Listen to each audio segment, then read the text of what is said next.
biyya baasaaf lola diinni seentu ala.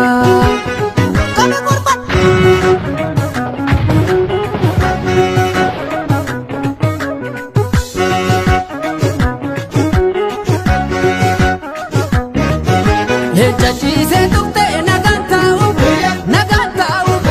akka faaniin ta'u duksee yoo raamba'u. Irra aantee dhugaan hunda caala abbichuu abbaa malaa oltuun baatu jala. Cimiyaa loltuu daangaan biyyaan sarbamtuu gombisi yartuu.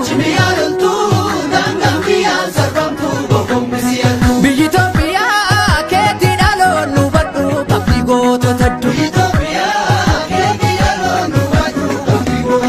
Gobi dawwee jettiin lolatan gobi dawwee lafoon itti marsee gobi dawwee cichee lola jabaa gobi dawwee hanquufe adabaa gobi dawwee watwaachise jalee gobi dawwee kennachiise harkaa gobi dawwee.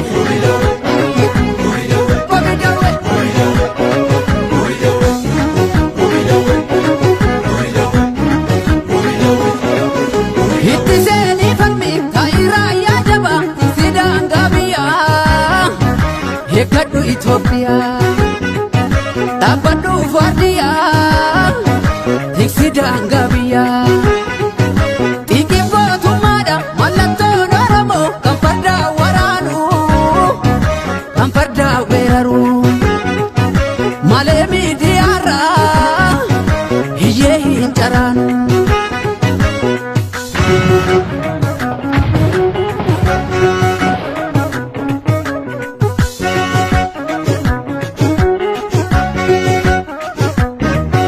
Hirraayite yagoota hirraayite biyyaa fi sintoltuu imilkaa iyyartuun